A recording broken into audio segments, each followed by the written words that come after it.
Doctor राजकुमार बैरवा, सहायक आचार्य राजनीति शास्त्र, स्वर्गीय पंडित नवल किशोर शर्मा, राजकीय महाविद्यालय दौसा।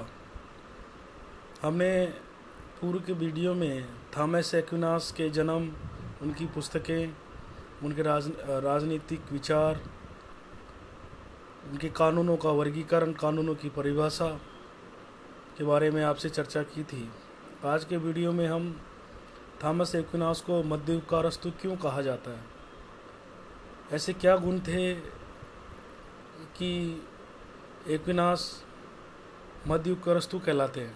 मैक्सी का कहना है कि एक्विनास मध्य युग का स्वर्गीय अरस्तु है। अरस्तु ने राजनीतिक चिंतन को क्रमबद्ध तथा वैज्ञानिक बनाया था, परंतु सदियों तक अरस्तुवाद अछूता पड़ा रहा। अपने विचारों के पोषण हेतु थॉमस एक्विनास ने जितना अधिक अरस्तु के चिंतन को आधार बनाया, उतना संभवतः अन्य किसी विचारक ने नहीं। यानी इन्होंने अरस्तु के विचारों को अपने सिद्धांतों का आधार बिंदु बनाया। एक्विनास मूलतः एक ईसाई धर्मशास्त्री था, अतः उसने अरस्तुवाद को ईसाईयत की पृष्ठभूमि में विकसित किया। उसे ईसाई अरस्तु उचित ही कहा जाता है। प्रोफेसर मैकलवेन ने के अनुसार थॉमस एक्विनास में अरस्तु 13वीं शताब्दी में पुनर्जीवित हो गए और तब से उन्होंने यूरोपीय राजनीतिक विचारों की बागडोर अपने हाथों में संभाल ली। थॉमस एक्विनास को मध्य युग का अरस्तु निम्नलिखित कारणों से कहा जाता है। पहला जो कारण है वो है कि एक्विनास ने ईसाई धर्म प्रेरित राजनीतिक दर्शन और अरस्तु के धर्मनिरपेक्ष विचार दर्शन के मध्य एक सेतु निर्मित कर राजनीतिक चिंतन की महान सेवा की। उसे उस अंधकारपूर्ण मध्ययुगीन जड़ता से मुक्ति प्रदान की, जिसमें उसे तत्कालीन समय की धर्मांधता ने धकेल दिया था। उसने अपने चिंतन में वैज्ञानिकता के प्रवेश को सहज बनाया, अतः उसका चिंतन मध्ययुगीन जड़ राजनीतिक चिंतन में वैज्ञानिकता के प्रवेश द्वार के समान है। इस ओर संकेत करते हुए डनिंग ने लिखा है कि उसके प्रयासों से अराजनीतिक चिंतन पुनः विज्ञानों के दायरे में प्रवेश करता है और उसी स्थिति को प्राप्त कर लेता है जो कि अरस्तु ने उसे प्रदान की थी। यानी एक्विनास ने, जो कि ईसाई धर्म का प्रेरित राजनीतिक जो दर्शन था, और अरस्तु के जो धर्मनिरपेक्ष विचार थे, उन दोनों के बीच में उसने एक सेतु का काम किया, एक पुल का काम किया और एक राजनीतिक चिंतन की एक नई शुरुआत उनके द्वारा की गई, कि जो कि मध्य युग के अंदर जो युग था वो अंधकारपूर्ण युग था, जिसमें जड़ता थी। उस जड़ता से मुक्ति एक्विनास ने दिलाई।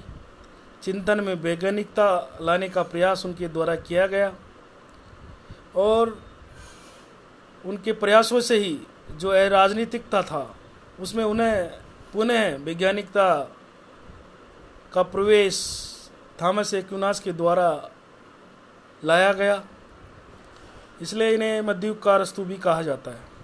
दूसरा कारण है, एक्विनास ने अरस्तु से दूसरी बात जो ग्रहण की वह उसकी विवेकवादी धारणा है।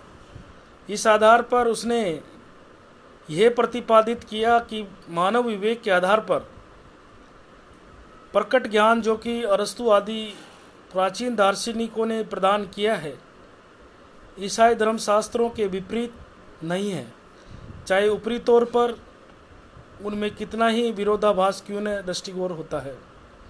दूसरी बात उन्होंने ये कही, यानी मानव विवेक के साथ साथ उसने ईसाई धर्मशास्त्र को भी अपनाया। ईसाई धर्मशास्त्र को विपरीत नहीं मानते थे मानवीय विवेक के विपरीत नहीं मानते थे। तीसरा कारण, ईसाई धर्म की विरुद्ध अरस्तु की तरह ही उसकी मान्यता थी कि राज्य एक स्वाभाविक संगठन है तथा श्रेष्ठ जीवन के लक्ष्य की प्राप्ति के लिए आवश्यक है। राज्य के संबंध में वह अरस्तु के इस मत से सहमत था कि राज्य व्यक्ति की पूर्ण प्राकृतिक आत्म व्यक्ति की प्राप्ति का साधन है, अतः उसके द्वारा निर्मित कानूनों का पालन व्यक्ति का नैतिक कर्तव्य है, क्योंकि इस कर्तव्य का निर्वाह करके ही वह आध्यात्मिक उन्नति के लक्ष्य को प्राप्त कर सकता है। तो राज्य को एक स्वाभाविक संगठन मानता था और उसके द्वारा और उस जो राज्य है वो एक श्रेष्ठ जीवन की प्राप्ति के लिए है, ये अरस्तु ने कहा। और श्रेष्ठ जीवन की प्राप्ति तभी है जब उसके द्वारा जो निर्मित कानून है उनकी पालना व्यक्ति का नैतिक दायित्व है, नैतिक कर्तव्य है, और इनका पालन करके ही वह आध्यात्मिक उन्नति को प्राप्त कर सकता है। चौथा कारण, संत थॉमस एक्विनास अरस्तु की तरह ही राजतंत्र, कुलीनतंत्र और लोकतंत्र तथा उनके विकृत रूपों में राज्यों का वर्गीकरण करता है, और उसके समान ही राजतंत्र को सबसे अच्छी शासन व्यवस्था वो मानता था। थॉमस एक्विनास भी अरस्तु की तरह ही राजतंत्र, कुलीनतंत्र और लोकतंत्र का विस्तृत वर्गीकरण करता है। उनके जो विकृत गुण हैं, विकृत रूप है, उनका भी उसके द्वारा वर्णन किया गया और उसके द्वारा राजतंत्र को सबसे अच्छी शासन व्यवस्था माना गया है। संत थॉमस एक्विनास को मध्य युग का अरस्तु कहे जाने में कितना औचित्य है? क्या उनको मध्य युग का अरस्तु कहना उचित होगा?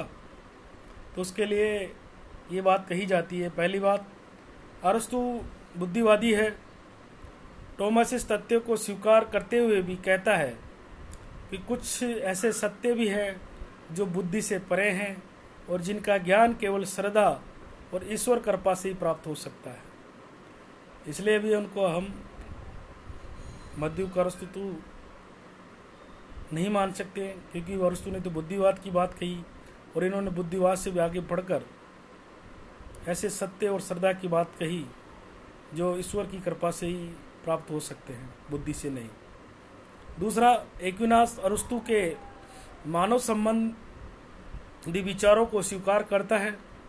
वह अरस्तु के समान मानता है कि मानव समाज की रचना सब व्यक्तियों के हित के लिए हुई है, पर वह मानव समाज से श्रेष्ठ स्थान देवी समाज को देता है। कौन देता है? थॉमस एक्विनास देता है। मानव समाज से बढ़कर किसको मानता है? देवी समाज को मानता है। तीसरा, अरस्तु मानव जीवन का लक्ष्य लौकिक सुखों की प्राप्ति मानता है, जबकि एक्विनास जीवन के दो लक्ष्य मानता है, एक लौकिक सुख और दूसरा पारलौकिक सुख। यानी लौकिक सुख के अलावा भी पारलौकिक सुख है, ये कौन मानता है? थॉमस एक्विनास मानता है। थॉमस एक्विनास ने अरस्तु के इस मत से सहमत है कि कानून विवेक का परिणाम है, पर कानून में ईश्वर द्वारा दिए जाने वाले शाश्वत और देवी कानून को भी शामिल कर देता है। थॉमस एक्विनास देवी कानून को और शाश्वत कानून को भी इसमें वो शामिल कर देता है अरस्तु से आगे बढ़कर।